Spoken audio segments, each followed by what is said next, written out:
Hata kama unaajiriwa, make sure unaajiriwa kwenye kitu ambacho kitakutengeneza wewe kuwa bora. Baada ya kuajiriwa kwa ajili ya kula, ajiriwa kutengenezwa kuwa mtu bora. Na ukiajiriwa kwenye sehemu ambayo inakuchonga na kutengeneza kuwa mtu bora, unaita apprenticeship.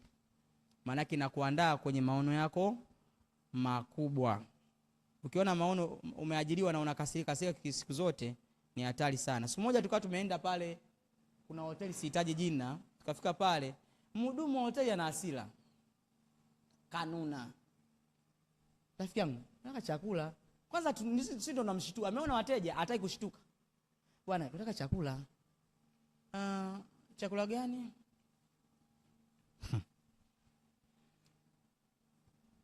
Hamna menu. Si mtaje tu jamani. Tajeni haraka haraka. Sasa okay, chips. Hajauliza chips za aina gani. Yule kakaa kule nusu saa. Katibu shahidi, nusu saa. Sasa tunajifikiria huyu mtu anatufikiria kaenda kakaa. Samani brother, tumkosati mtu. Tumeagiza chakula akijaja. Mbona hamna order? Hakuna order.